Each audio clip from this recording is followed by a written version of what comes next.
information today. And remember, that's the positive or negative signs that are associated with sine, cosine, and tangent.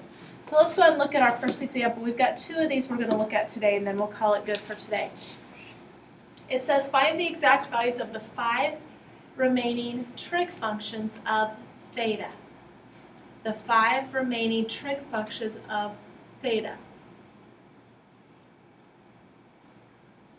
And so they tell me that secant of theta equals root 3.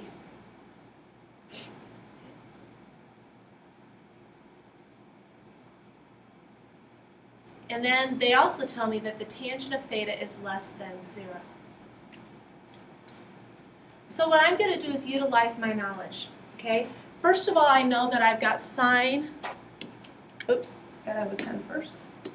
I know that my answer is going to be sine, cosine, tangent, and I've got cosecant, secant, and cotangent.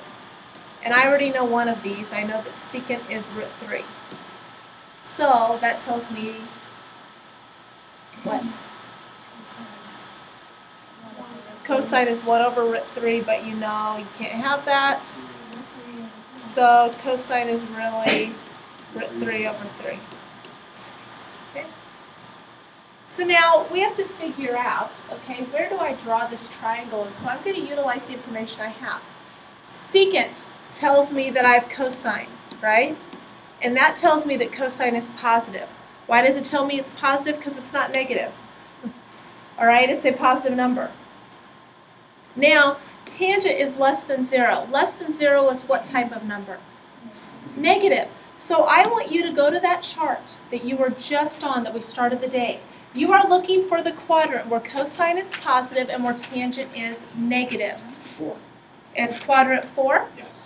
Okay, so what I'm going to do is that means that my triangle is located in quadrant 4. Okay? My triangle is located in quadrant 4, and so now I'm going to utilize my information here, cosine of alpha. And cosine of, theta. I'm going to utilize this piece of information right here. 1 over root 3. Cosine, remember, is defined as being adjacent over hypotenuse, right? So here's adjacent, here's hypotenuse.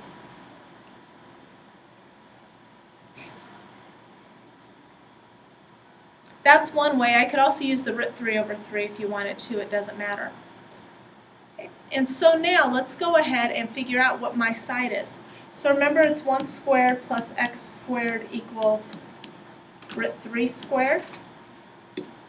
1 squared is 1. Root 3 squared is 3. So basically I have x squared equals what? 2. So what does x equal? Square root of 2. Okay? What do you know about the root 2?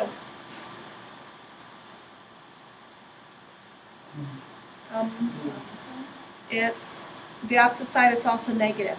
Look at where it's located. So that's why it's important to get the correct quadrant. So now in that triangle, what is sine going to be?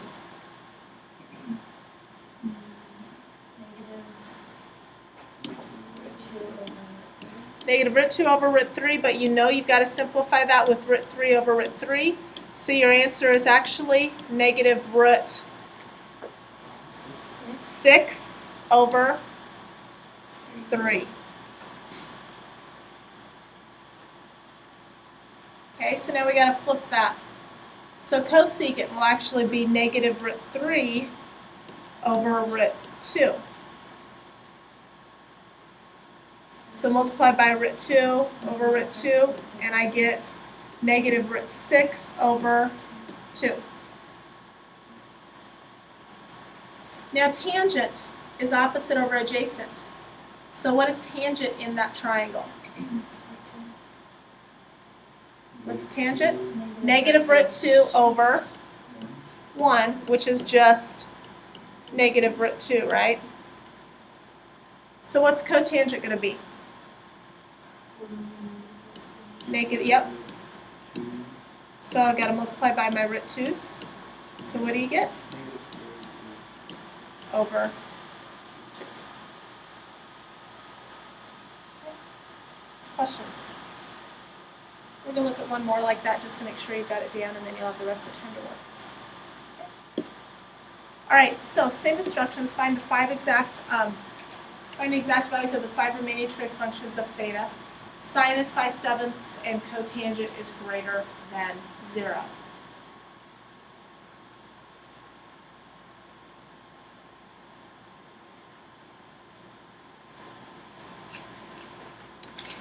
Oh, let's use purple.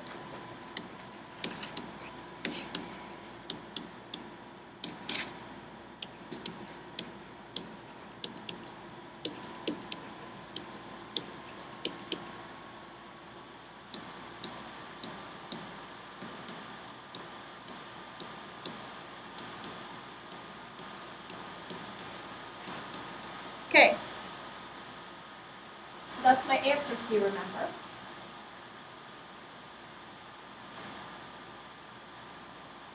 What do you know? That what? That what? Cosecant, yep, is 7/5.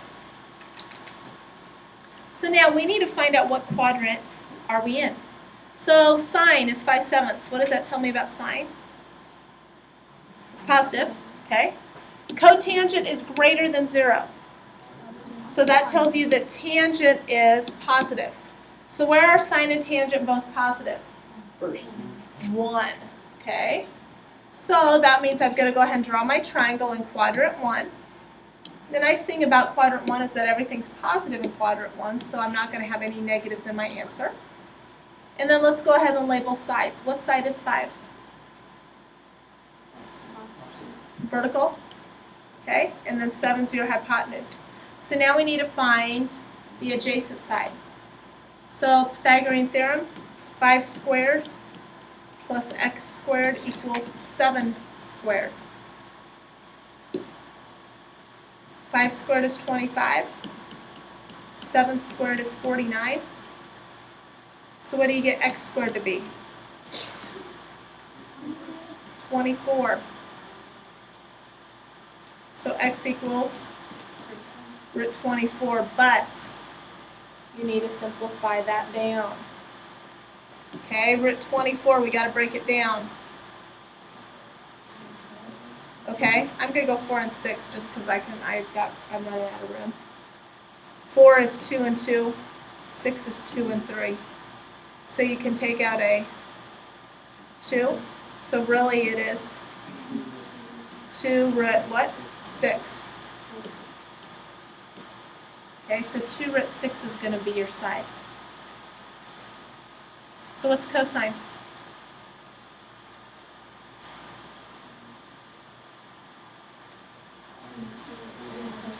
Two root 6 over 7.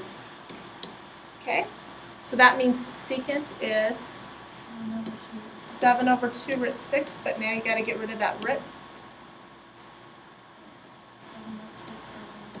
Yep, 7 root 6 over 12. Nice job.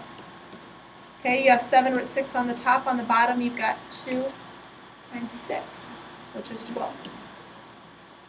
Okay, tangent. What's tangent here? 5 over 2 root 6. So that means cotangent is 2 root 6 over 5. You see why I always write that one down? I don't simplify it first, because then when you flip it, you don't have to worry about simplifying the radical there. So if you multiply by root 6 over root 6, you end up getting 5 root 6 over 12. And that was one that was a little more in-depth. Okay, you're not going to have a ton of them where you have to simplify the square root and go from there. So you were given your assignment yesterday. Let's review again that it was 12 through 58 the evens. So you should have 1 through 8 all and then 12 through 58 the evens. Okay, so get that done. We will check that on Monday.